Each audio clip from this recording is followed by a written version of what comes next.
औज़ु बिल्लाहि मिनश्शैतानिर्रजीम। बिस्मिल्लाहिर्रहमानिर्रहीम। आज जो वाक़या हम पढ़ेंगे उसका इन्वान है खुशबू वालों का घर।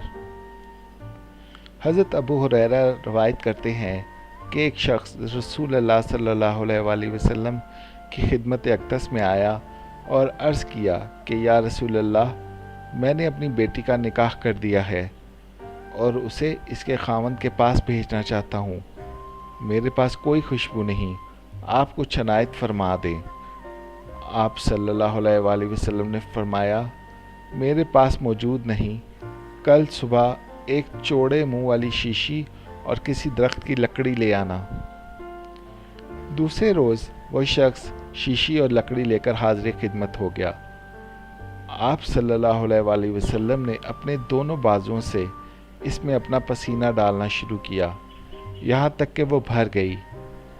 फिर फरमाया कि इसे ले जा, अपनी बेटी से कह देना कि इस लकड़ी को शीशी में तर करके मल लिया करे। बस जब वो आप सल्लल्लाहु अलैहि वसल्लम के पसीना मुबारक को लगाती तो तमाम अहले मदीना को इसकी खुशबू पहुँचती, यहाँ तक कि इनके घर का नाम ही खुशबू वालों का घर हो गया। माशाअल्लाह, अल्लाह ताला ने हमारे हजूर पाक के पसीने में भी इतनी खुशबू दी थी कि वो शहर का शहर महका देते थे। अल्लाह ताला हमें कुरान और सुन्नत और हदीस पर अमल करने की तौफीक अता फरमाए ताकि हमारे दिल भी इस्लाम की खुशबू से भर जाएं। अल्लाह ताला हम सब की दुआएं कबूल फरमाए, हमारी मुश्किलें आसान फरमाए। अल्लाह ताला हम सबको खुश रखे।